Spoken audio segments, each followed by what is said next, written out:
ജാതാന്തരം. ചൈതന്യമേ നിത്യചൈതന്യമേ കൈകൾ കൂപ്പുന്നു സമ്പൂർണ്ണ സന്നിധിയിൽ. മതജാതി വർണ്ണങ്ങൾ എല്ലാം മറന്നേക മനസായി നമിക്കുന്നു ജാതാന്തരം. ഹിന്ദുക്കൾ മുസ്ലിങ്ങൾ ക്രിസ്ത്യാനികൾ നിന്റെ പ്രിയമക്കളാം ഞങ്ങളെല്ലാവരും. ഹിന്ദുക്കൾ മുസ്ലിങ്ങൾ ക്രിസ്ത്യാനികൾ നിന്റെ പ്രിയമക്കളാം ഞങ്ങളെല്ലാവരും. തോളോട് തോൾ ചേർന്ന് സൗഹാർദ്ദമായി മാറി മുന്നേറുവാൻ വരം നൽകേണമേ.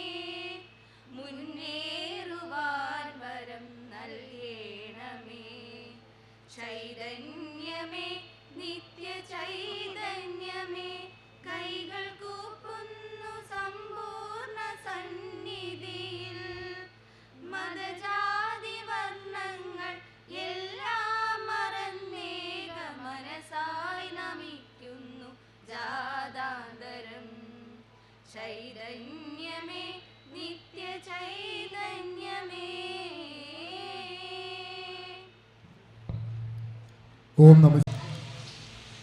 ക്ഷേത്രം തന്ത്രി ബ്രഹ്മശ്രീ കൃഷ്ണൻ നമ്പൂതിരിപ്പാട്, കൽപ്പുഴ കൃഷ്ണൻ നമ്പൂതിരിപ്പാട് അവർ ഭദ്രദീപം കൊളുത്തുന്നതോടുകൂടി ഈ പരിപാടി ആരംഭിക്കുകയാണ്.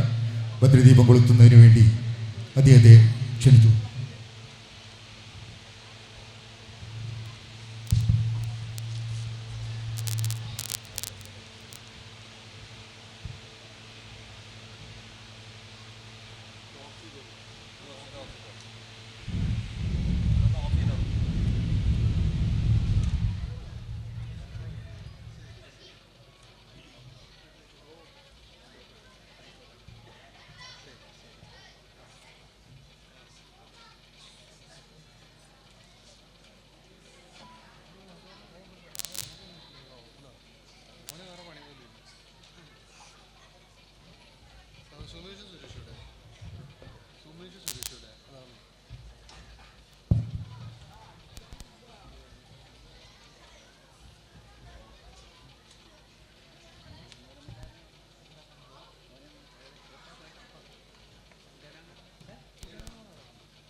മോൻ എന്തിനാ ഗോൾഡ് കിട്ടിയത്? എന്റെ ശക്തിക്ക്. അപ്പൊ മോൾക്കോ? എന്റെ ബുദ്ധിക്ക്.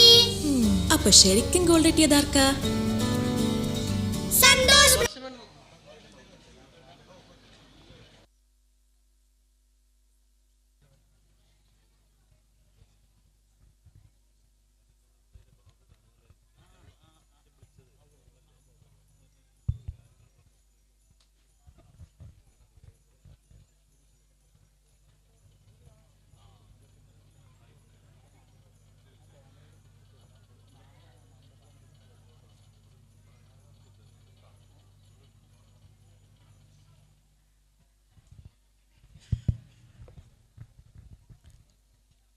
സ്വാഗതം ആശംസിക്കുന്നതിന് വേണ്ടി ക്ഷേത്രം executive officer Shri K Ramachandran അവർകളെ വേദിയിലേക്ക് ക്ഷണിക്കുന്നു.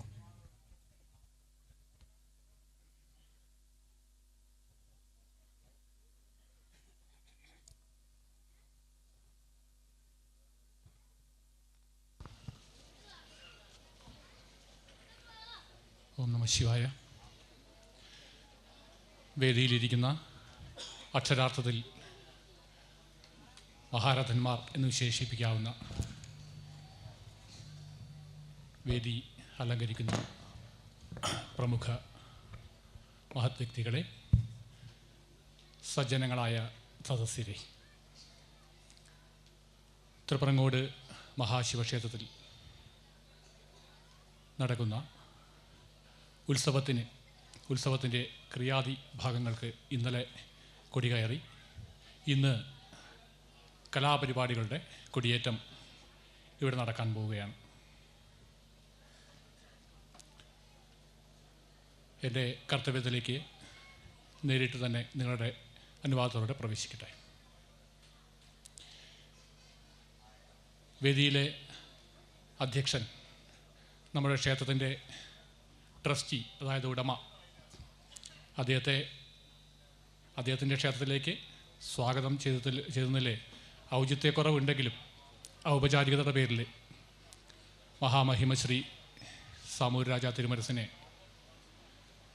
ഏറെ സന്തോഷത്തോടെ ഈ വേദിയിലേക്ക് ആദ്യമായിട്ട് സ്വാഗതം ചെയ്യുന്നു.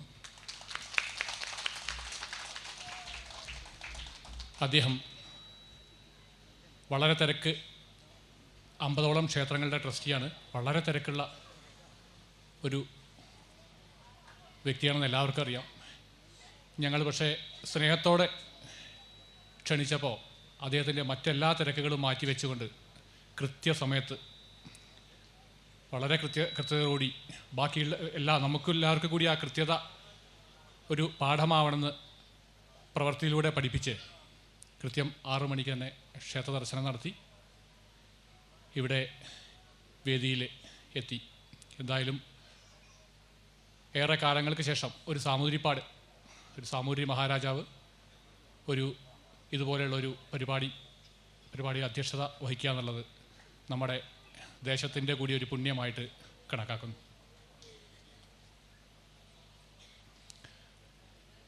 ക്ഷേത്രം തന്ത്രി ബ്രഹ്മശ്രീ കൽപ്പുഴ കൃഷ്ണൻ നമ്പൂതിരിപ്പാട് ഭദ്രദീപം കൊളുത്തി ഇവിടെ പരിപാടിക്ക്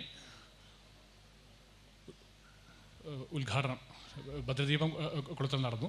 അദ്ദേഹത്തെ പറ്റി കൂടുതൽ പറയേണ്ട കാര്യമില്ല. വളരെ എപ്പോഴും പറയാവുന്ന പോലെ വളരെ ജനകീയനായ തന്ത്രി. ക്ഷേത്രകാര്യങ്ങൾക്ക് ഏത് സമയവും നമ്മൾക്ക് ഉപദേശം തേടാവുന്ന, രാവെന്നോ പകലെന്നോ ഏത് സമയവും ഉപദേശം തേടാവുന്ന, വളരെ പ്രസന്നവദനായി മാത്രം പെരുമാറുന്ന കൽപ്പുഴ കൃഷ്ണൻ നമ്പൂതിരിപ്പാടിനെ വേദിയിലേക്ക് സ്വാഗതം ചെയ്യുന്നു.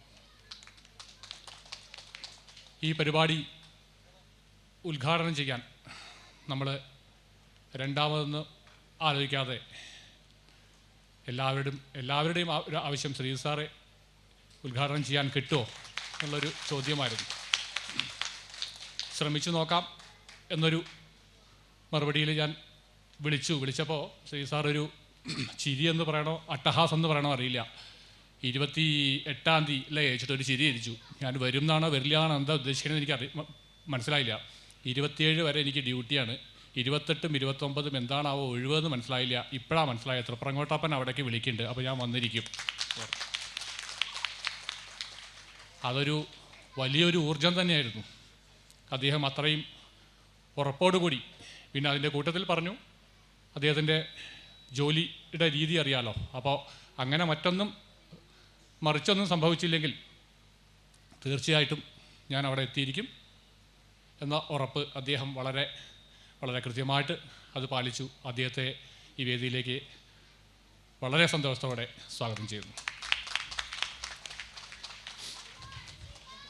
നമ്മൾ ഈ മൃത്യുഞ്ജയ കീർത്തി പുരസ്കാരം കഴിഞ്ഞ വർഷം ആദ്യമായിട്ട് വിദ്യാധര മാഷ്ക്കാണ് നൽകിയിരുന്നത്. ഈ വർഷത്തെ മൃത്യുഞ്ജയ കീർത്തി പുരസ്കാരം നമ്മൾക്ക് ഇപ്പോൾ കേരളത്തിൽ ലഭിക്കാവുന്നതിൽ, കേരളത്തിൽ എന്നല്ല ഭാരതത്തിൽ തന്നെ അദ്ദേഹം എന്തെങ്കിലും പറഞ്ഞു കഴിഞ്ഞാൽ അത് ഒരു അഭിനവ കാളിദാസൻ എന്ന ടൈറ്റിൽ മറ്റു പലർക്കും ഉണ്ടെങ്കിലും എന്നെ സംബന്ധിച്ച് അദ്ദേഹം ഒരു അഭിനവ കാളിദാസൻ തന്നെയാണ്. നമ്മൾക്ക് പണ്ഡിതനോ പാമരനോ എന്ന വ്യത്യാസമില്ലാതെ എല്ലാവർക്കും രുചിക്കുന്ന, അനുവാചകരോടൊപ്പം സഞ്ചരിക്കുന്ന വരികൾ. പറയപ്പെട്ട പന്തിരുകുലത്തെ അടിസ്ഥാനമാക്കി നാരായണത്ത് ഭ്രാന്തൻ അതിഗംഭീരമായ വളരെ ഒരു കവിത, വളരെ എല്ലാവരും കവിതയിൽ നിന്ന് പുറകോട്ട് നടക്കുന്ന ഒരു കാലത്ത് ഈ കവിതയോടൊപ്പം ഏത് കുട്ടികളും, അതാരാണ് എഴുതിയതെന്ന് അറിയില്ലെങ്കിൽ കൂടി അറിയാത്ത കുട്ടികൾക്ക് പോലും ആ കവിത അറിയും. പന്തിരുകുലം എന്നത് അദ്ദേഹം എല്ലാം ഏത് കവിതകളും പല ആംഗിളിൽ നിന്നും അദ്ദേഹത്തിൻ്റെ തന്നെ ഈ പറഞ്ഞ പന്തിരുകുലത്തെ തന്നെ പെരുന്തച്ഛൻ്റെ സൃഷ്ടി പോലെ ഓരോ ആംഗിളിൽ നിന്ന് നോക്കുമ്പോൾ ഓരോ രീതിയിൽ വ്യാഖ്യാനിക്കാവുന്ന പ്രണയമോ ആത്മീയതയോ എല്ലാം അദ്ദേഹത്തിൻ്റെ എല്ലാ കവിതകളിലും നമുക്ക് ദർശിക്കാൻ പറ്റും. പന്തിരുകുലം എന്നത് ഒരു ഭൂമിയെ പോലെ കരുതിയാൽ, ഒരു ഭൂമിദേവിയായിട്ട് കരുതിയാൽ, ഇവിടെ കുട്ടികൾ നേരത്തെ വളരെ മനോഹരമായി പ്രാർത്ഥന ചൊല്ലിയതുപോലെ ഹിന്ദു, ക്രിസ്ത്യൻ, മുസ്ലിം എന്ന വ്യത്യാസമില്ലാതെ ഒരമ്മ പെറ്റ മക്കളാണ്. പന്തിരുകുലത്തിലെ അമ്മയുടെ മക്കളാണ്. വിവിധ ജാതി മതം എന്നോ ഒന്നുമില്ലാതെ വിവിധ കർമ്മരംഗത്ത് വിവിധങ്ങളായ ജോലികളിൽ വർത്തിക്കുന്ന പെരുന്തച്ഛനോ ആരുമാകട്ടെ, എല്ലാം ഒരു ഭൂമിദേവിയുടെ മക്കളാണ് എല്ലാവരും എന്ന വളരെ ഒരു ആംഗിളിൽ നോക്കുമ്പോൾ അങ്ങനെ വളരെ മനോഹരമായിട്ട്, മറ്റു പലർക്കും പല രീതിയിലും വ്യാഖ്യാനിക്കാം, അങ്ങനെ വായിക്കുന്നതാണ് എനിക്ക് ഏറെ ഇഷ്ടം. അദ്ദേഹത്തിന് ഈ അവാർഡിന് ക്ഷണിച്ചുകൊണ്ട് വിളിച്ചപ്പോൾ അദ്ദേഹം പറഞ്ഞു, എനിക്ക് 2 കാര്യങ്ങളുണ്ട്, ഇത് സ്വീകരിക്കേണ്ട ഒരു വിഷയത്തിൽ 2 കാര്യമുണ്ട്, ഒരു ബുദ്ധിമുട്ടുണ്ട് എന്ന് പറഞ്ഞു. അപ്പോൾ എന്താണ് 2 കാര്യം ഒന്ന് പറഞ്ഞാൽ നന്നായിരുന്നു എന്ന് പറഞ്ഞപ്പോൾ, ഒന്ന്, ഞാനിതിന് അർഹനാണോ, രണ്ടാമത്തെ എനിക്കവിടെ എത്താൻ പറ്റുമോ എന്നുള്ളൊരു സംശയം പറഞ്ഞു. അപ്പോൾ ആദ്യത്തേന് ഞാൻ പറഞ്ഞ മറുപടി ഇവിടെ പറയേണ്ട കാര്യമില്ലല്ലോ. അദ്ദേഹത്തെ പോലെ അർഹതയുള്ള ആൾ ഇല്ല എന്ന് തന്നെ പറയാം. രണ്ടാമത്തെ വിഷയം ഞാൻ പറഞ്ഞു, ആരോഗ്യ സംബന്ധമായ എന്തെങ്കിലും വിഷയമാണ്, അങ്ങനെയല്ല, മറ്റു പല കാര്യങ്ങളും പലതും ഉണ്ടാവുമല്ലോ. അപ്പം ഞാൻ പറയാം, എന്തായാലും അവിടെ വളരെ പല അവാർഡുകളും അദ്ദേഹം പല കാരണങ്ങൾ കൊണ്ടും നിരസിച്ച് എത്തുന്ന നമ്മളൊക്കെ എല്ലാവരും ഇടിച്ചു കയറി നിൽക്കുന്ന കുറേ ആരുടെയും കുറ്റമല്ല, അതിൻ്റെ വിപരീതമായിട്ടാണ് ഒരു അരികു ചേർന്ന് പോകാൻ താല്പര്യമുള്ളൊരു വ്യക്തിയാണ് മധുസൂദൻ സാറ്. നമ്മൾ ഇപ്പം തന്നെ ഇവിടെ വന്ന് പലരോടും പെരുമാറുന്നതും അദ്ദേഹത്തിനൊരു ബോധ്യമില്ല, അദ്ദേഹത്തിൻ്റെ വലിപ്പം അദ്ദേഹത്തിന് ബോധ്യമില്ല എന്ന് തന്നെ പറയാം. അങ്ങനെയുള്ളൊരു വളരെ എളിമയുള്ള ഒരു വ്യക്തിക്ക് ഇതുപോലെയുള്ളൊരു അവാർഡ് നൽകാൻ നമുക്ക് സാധിക്കുന്നത് തന്നെ, ഈ ഒരു വേദി അലങ്കരിക്കാൻ ഇവിടെ ക്ഷണിക്കാൻ കഴിഞ്ഞ തന്നെ ഒരു പുണ്യമായിട്ട് കണക്കാക്കുന്നു. പ്രൊഫസർ വി മധുസൂദൻ സാറെ ഈ വേദിയിലേക്ക് സ്വാഗതം ചെയ്യുന്നു. പുരസ്കാര ജേതാവിനെ പരിചയപ്പെടുത്തുന്നത് നമ്മുടെ ആഘോഷ കമ്മിറ്റി ചെയർമാൻ PK രതീഷാണ്. രതീഷിനെക്കുറിച്ച് നാട്ടുകാരോട് ഒന്നും പറയേണ്ടതില്ലാത്തതിനാൽ അദ്ദേഹത്തെ വളരെ ഉത്സാഹത്തോടുകൂടി വിവിധങ്ങളായ പുതിയ ഐഡിയകൾ കൊണ്ടുവന്ന അദ്ദേഹത്തെ ഈ വേദിയിലേക്ക് സ്വാഗതം ചെയ്യും.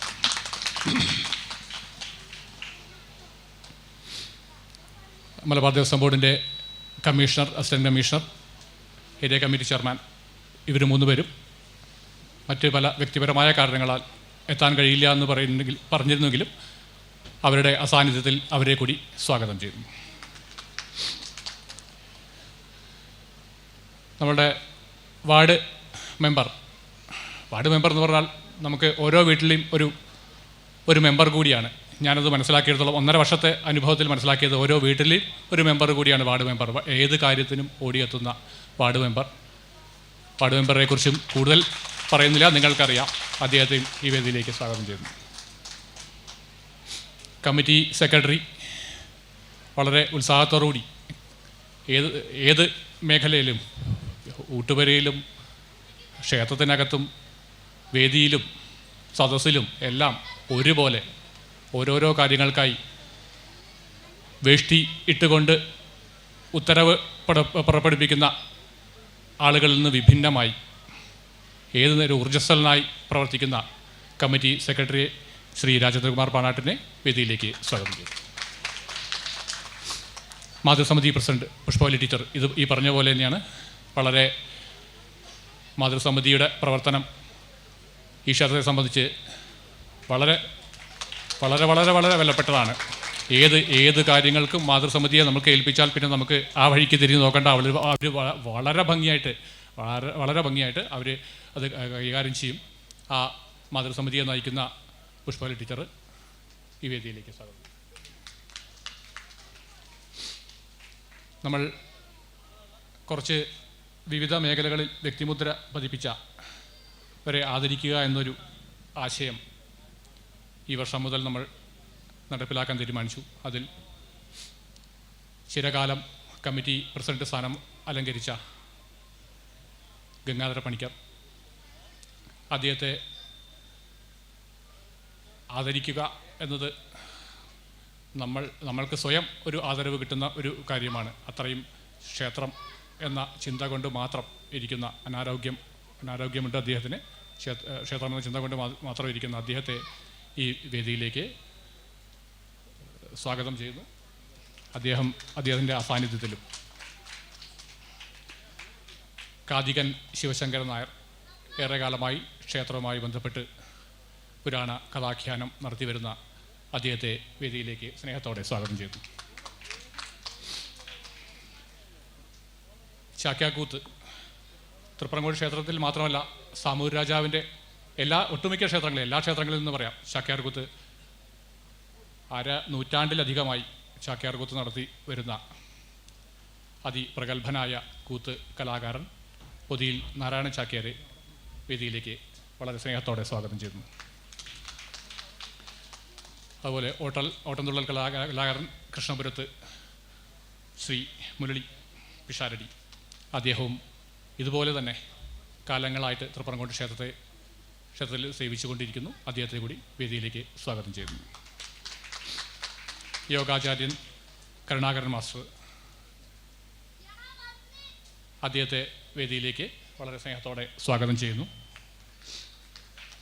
ഇലത്താള കലാകാരൻ ശിവശങ്കരൻ നായർ, അദ്ദേഹത്തെയും സ്നേഹത്തോടു കൂടി വേദിയിലേക്ക് സ്വാഗതം ചെയ്യുന്നു.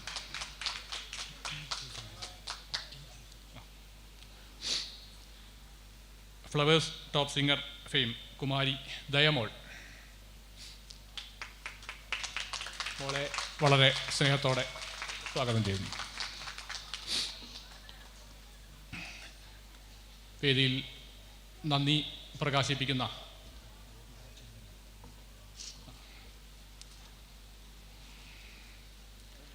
സാമൂഹ്യ സാംസ്കാരിക നഭോമണ്ഡലത്തിലെ തനതായ വ്യക്തിമുദ്ര പതിപ്പിച്ച വള്ളത്തോൾ അവാർഡ് ഉൾപ്പെടെ നിരവധി അവാർഡുകൾ കരസ്ഥമാക്കിയ, ക്ഷേത്രകാര്യങ്ങളിൽ എപ്പോഴും സജീവ സാന്നിധ്യമായിട്ട് നിലകൊള്ളുന്ന ശ്രീ ഗോപിനാഥ് ചന്ദ്രയെയും വേദിയിലേക്ക് വളരെ സന്തോഷത്തോടുകൂടി സ്വാഗതം ചെയ്യുന്നു. നന്ദി പ്രകാശിപ്പിക്കുന്ന ദേവസ്വം ജീവനക്കാരൻ ജയരാജനെയും വേദിയിലേക്ക് സ്വാഗതം ചെയ്തുകൊണ്ട് നിങ്ങളുടെ എല്ലാം അനുമതിയോടുകൂടി ശ്രീ മധുസൂദനൻ സാറുടെ കവിതയിലെ ആദ്യത്തെയും അവസാനത്തെയും 4 വരികൾ നിങ്ങളുടെ അനുമതിയോടുകൂടി ഞാനിവിടെ ഒന്ന് ചൊല്ലാൻ ശ്രമിക്കുന്നു.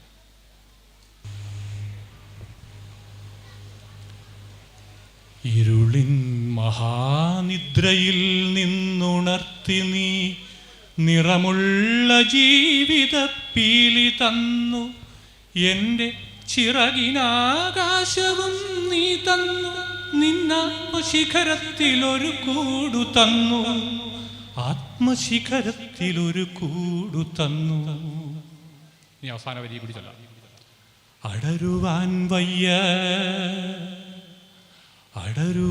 വയ്യ നിൻ ഹൃദയത്തിൽ നിന്നെനിക്കേതു സ്വർഗം ലഭിച്ചാലും, അടരുവാൻ വയ്യ നിൻ ഹൃദയത്തിൽ നിന്നെനിക്കേതു സ്വർഗം ലഭിച്ചാലും, ഉരുകി നിന്നാത്മാവിനാഴങ്ങളിൽ വീണു പൊലിയുമ്പോഴാണെൻ്റെ സ്വർഗം, ഉരുകി നിന്നാത്മാവിനാഴങ്ങളിൽ വീണു പൊലിയുമ്പോഴാണെൻ്റെ സ്വർഗം, നിന്നിൽ അടിയുന്നതേ നിത്യസത്യം.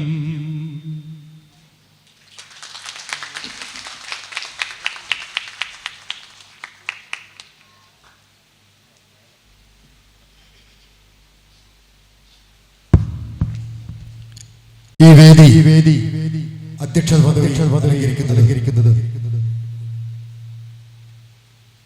തൃപ്രങ്ങോട് മഹാശിവക്ഷേത്ര കൂടിയായ ഒരുപാട് കാലങ്ങളായി ഒരു ട്രസ്റ്റി ഇതുപോലൊരു പൊതുചടങ്ങിൽ ആരോഗ്യത്തോടെ വളരെ ഊർജ്ജസ്വലമായി വന്ന് അധ്യക്ഷത വഹിക്കാനും ഉദ്ഘാടനം ചെയ്യാനും ഒക്കെ എത്തുന്നത് ദൈവം തൃപ്പങ്ങോട്ടപ്പൻ ദീർഘായുസ് നൽകി ഇനിയും ഇദ്ദേഹത്തെ അനുഗ്രഹിക്കട്ടെ എന്ന് പ്രാർത്ഥിച്ചുകൊണ്ട് വളരെ വിനയപുരസ്കരം ഈ അധ്യക്ഷ പദവി അലങ്കരിക്കുന്നതിന് വേണ്ടി കോഴിക്കോട് സാമൂതിരി രാജ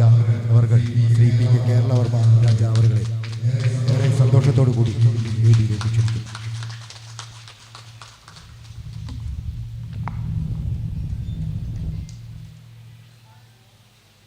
ബഹുമാനപ്പെട്ട തന്ത്രി അവറുകളെ, ADGP ശ്രീജിത്ത് അവറുകളെ,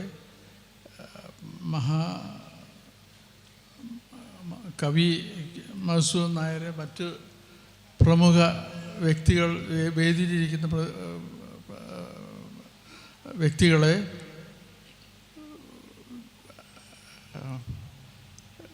സഹോദരീ സഹോദരന്മാരെ, ഈ സഹസ്രകലശം ആറാട്ട് മഹോത്സവത്തിനും എന്നെ അധ്യക്ഷനായിട്ട് വിളിച്ചതിൽ എനിക്ക് അതിയായ സന്തോഷമുണ്ട്. അത് ഞാൻ വളരെ സന്തോഷത്തോടെ സ്വീകരിക്കുകയും ചെയ്തിരിക്കുന്നു. ഇതിൽ എൻ്റെ ബാക്ക്ഗ്രൗണ്ട് വെച്ചിട്ട് ഞാൻ സംസാരിക്കുകയാണെന്നുണ്ടെങ്കിൽ, സാമൂതിരി രാജകുടുംബം ഈ മലബാർ ഒട്ടാകെ 47 അമ്പലങ്ങൾ പരിപാലിച്ച് കൊണ്ട് നടക്കുന്നുണ്ട്. രണ്ടാമത്തെ സ്ഥാനി ഏറാപ്പാട് രാജാവ് വേറെ 3-4 അമ്പലങ്ങളുണ്ട്. പിന്നെ ഇൻഡിവിജ്വലായിട്ടുള്ള 3 സെക്ഷൻ, തിരുവന്നൂർ, മാങ്കാവ്, കോട്ടയ്ക്കൽ, ഈ 3 കുടുംബത്തിനും പ്രത്യേകമായിട്ട് വേറെയും അമ്പലങ്ങളുണ്ട്. അപ്പോൾ ഇത്രയും വിപുലമായിട്ടുള്ള ഒരു അമ്പലത്തിൻ്റെ ഈ സമൂഹം കൊണ്ട് നടക്കുന്നത് സാമൂതിരി കുടുംബത്തിൻ്റെ ഒരു പ്രത്യേകതയാണ്. ഇന്ത്യയിൽ ഒട്ടാകെ നോക്കിയാൽ ഇത്രയും വലിയ, ഇന്ത്യയിൽ ഒട്ടാകെ എന്ന് മാത്രമല്ല ലോകത്തെ എവിടെ നോക്കിയാലും ഇത്രയും കൂടുതൽ ആരാധനാലയങ്ങളും ക്ഷേത്രങ്ങളും ഒക്കെ പരിപാലിച്ചു കൊണ്ട് നടക്കുന്ന വേറെ ആരുമില്ല. അപ്പോൾ ഇതിൻ്റെ ബാക്ക്ഗ്രൗണ്ട് എന്താണെന്നുണ്ടെങ്കിൽ, അന്നത്തെ കാലത്ത് സമൂഹം ഡെവലപ്പ് ചെയ്യുന്നത് ഈ ആരാധനാലയങ്ങൾ അല്ലെങ്കിൽ ക്ഷേത്രങ്ങൾ ആശ്രയിച്ചിട്ടാണ്. അങ്ങനെയാണ് ഈ കലാപരിപാടികളും സാഹിത്യ സംവാദങ്ങളും ഇതൊക്കെ നടന്ന് മുന്നോട്ട് പോയിരുന്നത്.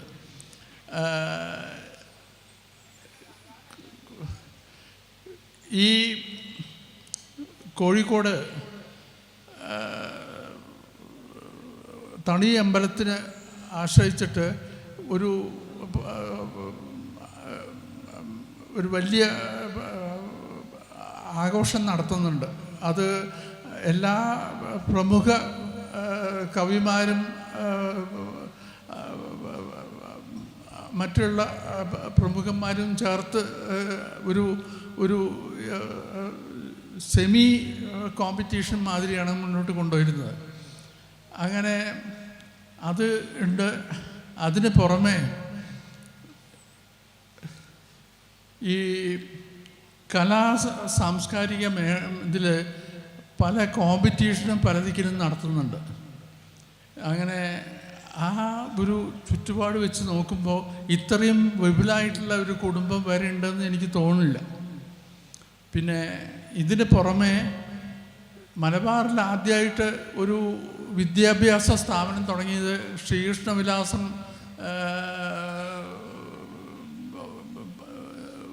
സ്കൂളിൽ നിന്ന് ആണ് തുടങ്ങിയത്. അവിടുന്നാണ് പിന്നെ സാമൂതിരി ഹൈസ്കൂളും ഗുരുവായൂരപ്പൻ കോളേജും ഒക്കെ ആയിട്ട് ഡെവലപ്പ് ചെയ്തത്. ഇതെല്ലാം കൂടെ വെച്ച് നോക്കുമ്പോൾ എനിക്ക് രാവിലെ മുതൽക്ക് വൈകുന്നേരം വരെയുള്ള ജോലി അതാണ്. പക്ഷേ എൻ്റെ സ്വന്തം ബിസിനസ്സും കാര്യങ്ങളായിട്ട് ഞാൻ വേറെയും പോകുന്നുണ്ട്.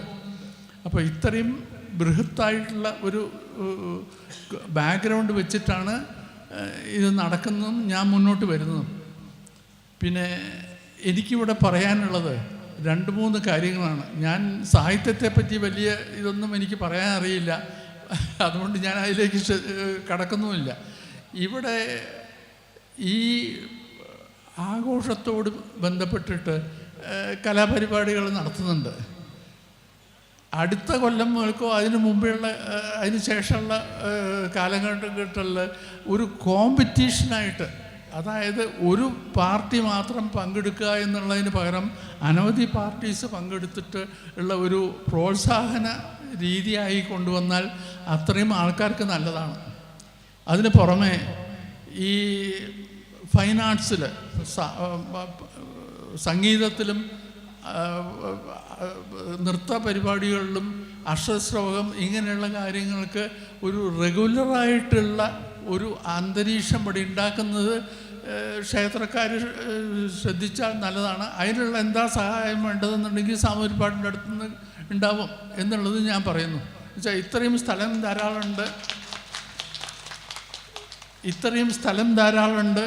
ഇവിടെ വെച്ചിട്ട് ഇപ്പോൾ ഇവിടെ തന്നെ ഒരു ഓഡിറ്റോറിയം കെട്ടിയിട്ട് അത് ഉപയോഗിക്കാൻ സാധിക്കുന്നുണ്ടെങ്കിൽ വളരെ വലിയ കാര്യമാണ്. ഞാനിപ്പോൾ വന്നപ്പോഴാണിത് കാണുന്നത്. ഇത്രയും വലിയ ഓഡിറ്റോറിയം ഇവിടെ അടുത്തുണ്ടാവില്ല. അപ്പോൾ അങ്ങനെയുള്ള കാര്യങ്ങളൊക്കെ ചിന്തിച്ചിട്ട് ഇതിനെപ്പറ്റിയുള്ള പ്രോഗ്രാമൊക്കെ അമ്പല കമ്മിറ്റിക്കാർ അറിയിക്കുകയാണെന്നുണ്ടെങ്കിൽ അതിനുള്ള സാഹചര്യങ്ങളൊക്കെ ഉണ്ടാക്കാം. പിന്നെ വേറൊരു പ്രധാന കാരണം അമ്പലം ഉണ്ടാക്കിയാലും അമ്പലത്തിൻ്റെ സൗകര്യങ്ങൾ കൂട്ടിയാലും എല്ലാം ചെയ്താലും ഭക്തജനങ്ങളാണ് അത് മുന്നോട്ട് കൊണ്ടുപോകേണ്ടത്. ഭക്തജനങ്ങൾ തമ്മിൽ അടിപിടി കൂടുകയാണെന്നുണ്ടെങ്കിൽ എവിടെയും എത്തില്ല. അപ്പോൾ ഒരുമിച്ച് ഭക്തജനങ്ങൾ ഇതെല്ലാം കൂടെ മുന്നോട്ട് കൊണ്ടുപോവുകയാണെന്നുണ്ടെങ്കിൽ നല്ലൊരു അന്തരീക്ഷമായിരിക്കും ഇവിടെ ഉണ്ടാവുക. പിന്നെ ഇതിനൊക്കെ ഇപ്പോൾ ഞാനിങ്ങനെയൊക്കെ പറഞ്ഞാലും അമ്പലത്തിൻ്റെ ഫൈനാൻഷ്യൽ കൺട്രോൾ മുഴുവൻ മലബാർ ദേവസ്വം ബോർഡിനാണ്. അവർ ഈ ഒരു പ്രപ്പോസൽ ഇടുകയാണ്. ഇപ്പോൾ ഇവിടുത്തെ ഒരു ഓഡിറ്റോറിയത്തിന് ഞാനൊരു പ്രപ്പോസൽ അയച്ചു കഴിഞ്ഞാൽ അതിന് അങ്ങോട്ടും ഇങ്ങോട്ടും കുറേ മറുപടി അയച്ച് 1 കൊല്ലം 1.5 കൊല്ലമൊക്കെ കഴിഞ്ഞിട്ടാണ് വരിക. അങ്ങനെയുള്ള പ്രശ്നങ്ങൾ പലതും ഉണ്ട്. അപ്പോൾ ഇതൊക്കെ മനസ്സിൽ വെച്ചും കൊണ്ടാണ് ഞാൻ പറയുന്നത്, എങ്ങനെങ്കിലും ഇതൊക്കെ മുന്നോട്ട് കൊണ്ടുപോകാനുള്ള ശ്രമം ഞങ്ങൾ എടുക്കുന്നുണ്ട്. അത് പലതരത്തിലിപ്പോൾ കണ്ടുകൊണ്ടിരിക്കുന്നുണ്ട്. പിന്നെ ഇതേവരെ ഒന്നും നടക്കാത്തത് പുതുതായിട്ടൊരു സെറ്റപ്പ് എന്നുള്ളതിലേക്കൊരു എന്താ ഓർഗനൈസ്ഡ് മാനേജ്മെൻറ്റ് എന്നുള്ള നിലയ്ക്കുള്ള തീരുമാനങ്ങളൊക്കെ എടുത്തിട്ട് മുന്നോട്ട് കൊണ്ടുപോകുന്നുണ്ട്. സാമൂഹിക കുടുംബത്തിൽ തന്നെ ഒരു ഗവേണിംഗ് ബോഡി ഉണ്ടാക്കിയിട്ടുണ്ട്. ഗവേണിംഗ് ബോഡി ഉണ്ടാക്കിയതിൻ്റെ ഉദ്ദേശം എന്താ വെച്ചാൽ ഒരാൾ ചിന്തിക്കുന്ന മാതിരി ഒന്നും മുന്നോട്ട് പോകാൻ വയ്യ. എല്ലാവർക്കും കൂടിയുള്ള ഒരു സംവിധാനം ഉണ്ടാക്കിയിട്ട് വേണം മുന്നോട്ട് കൊണ്ടുപോകാൻ. അപ്പോൾ അങ്ങനെയുള്ള കാര്യങ്ങളൊക്കെ പുതുതായിട്ട് കൊണ്ടുവരുന്നുണ്ട്. ഞാൻ 5 മാസമായിട്ടേ സാമൂതിരിയായിട്ട് ചുമതല ഏറ്റെടുത്തിട്ടുള്ളൂ. ഞാൻ ആദ്യമായിട്ട് ചാർജ് എടുത്ത ഉടനെ ഞാൻ സെൻട്രൽ ദേവസ്വം ഓഫീസിൽ ഞാൻ പറഞ്ഞു, ദേവസ്വം എംപ്ലോയീസിനൊക്കെ 31-ാം തീയതി വൈകുന്നേരം അല്ലെങ്കിൽ 1-ാം തീയതി രാവിലെ ശമ്പളം കൊടുക്കണം. അതൊരു പുതിയ ഇതാണ്. എന്താ കാരണം എന്നുണ്ടെങ്കിൽ ഇത്ര കാലവും അമ്പലത്തിലുള്ള എംപ്ലോയീസിന് 10-ാം തീയതി 12-ാം തീയതി 15-ാം തീയതി ഇങ്ങനെയൊക്കെയാണ് കൊടുത്തിരുന്നത്. അതൊക്കെ മാറ്റിയിട്ട് ഇപ്പോൾ 5 മാസമായിട്ട് ഒരു ഒഫീഷ്യൽ സെറ്റപ്പ് കൊണ്ടുവന്നിട്ടുണ്ട്. ഇങ്ങനെ കൊണ്ടുവരാൻ അതേമാതിരി ഈ അമ്പലങ്ങളിൽ പലതരത്തിലുള്ള തെറ്റുകൾ വരുന്നുണ്ട്. തെറ്റുകളെന്നോ കഴിവുകേടെന്നോ എന്ത് വേണമെങ്കിൽ പറയാം. കലവറയിൽ ദിവസവും സാധനങ്ങൾ വാങ്ങും, ഉപയോഗിക്കും, അതൊക്കെ ഉണ്ട്. ഇതിൻ്റെ മര്യാദയ്ക്ക് കണക്ക് വെച്ചില്ലെങ്കിൽ എവിടെയും എത്തില്ല.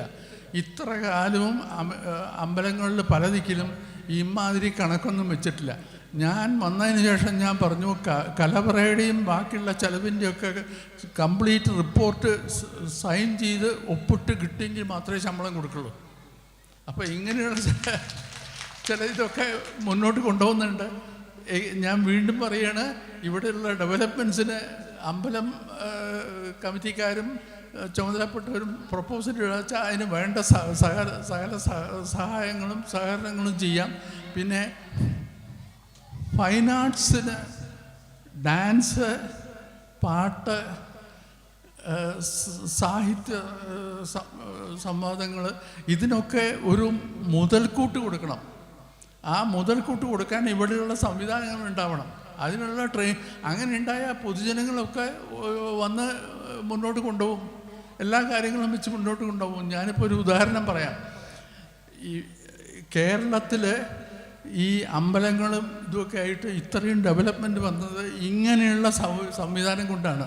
യൂറോപ്പിൽ പോയി നോക്കുകയാണെന്നുണ്ടെങ്കിൽ എനിക്ക് തന്നെ അത്ഭുതം വന്നിട്ടുണ്ട്. മറ്റേ സ്വിറ്റ്സർലൻഡ്, അങ്ങനെയുള്ള ഡെൻമാർക്ക്, അവിടെയൊക്കെ മറ്റേ ചർച്ചിൽ ഒരാളും പോവില്ല. എന്നിട്ട് പാതിരി പുറത്തിറങ്ങിയ ആൾക്കാരെ വിളിച്ചു കൊണ്ടുപോകേണ്ട സ്ഥിതിയാണ്. ആ ഒരു സ്റ്റേജ് ഇവിടെ എത്തിയിട്ടില്ല. അതിനെത്താൻ സമ്മതിക്കരുതെന്നാണ് ഞാൻ എല്ലാവരോടും പറയുന്നത്.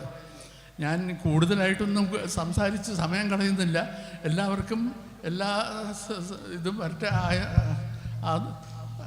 അഭ്യുദയങ്ങൾ വരട്ടെ. എല്ലാവരോടും നന്ദി, നമസ്കാരം. നന്ദി സർ.